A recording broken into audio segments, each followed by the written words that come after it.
राजकीय प्रबोधन अशी टीका केली एकदम खालच्या पातळीवर। असं आहे की उद्धवजींचा डोक्यावरचा ताबा सुटलेला आहे, ते अत्यंत फ्रस्ट्रेटेड आहेत आणि त्या फ्रस्ट्रेशन मध्ये ते ज्या प्रकारचे शब्द वापरत आहे, मला असं वाटतं की याच्यावर काय उत्तर आपण देणार आहोत। किंवा एखादा व्यक्ती अशा प्रकारच्या फ्रस्ट्रेशन मध्ये डोकं बिघडल्यासारखा बोलतो, तर त्याला फार उत्तर द्यायचं नसतं। पण हे भाषण करून जे अमित शहानी सांगितलं होतं औरंगजेब फॅन क्लब, आपण औरंगजेब फॅन क्लबचेच आहोत हे मात्र उद्धव ठाकरेंनी दाखवून सचिन म्हटलं की माझी नार्को टेस्ट करा, अनिल देशमुख पीए कडनं पैसे घेत होते असं थेट आरोप केले। असं आहे की मी पण माध्यमातून हे बघितलेलं आहे आणि त्यांनी काही मला पत्र पाठवलं असं देखील तुम्ही दाखवलेलं आहे।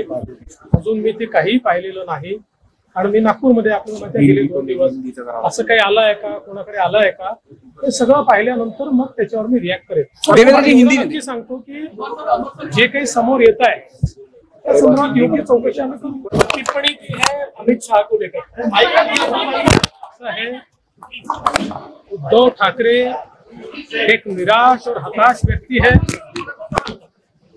और इस निराशा के कारण उनके दिमाग पर बुरा असर हुआ है और आज का भाषण करने के बाद उन्होंने ये दिखा दिया कि वो सचमुच औरंगजेब फैन क्लब के सदस्य हैं।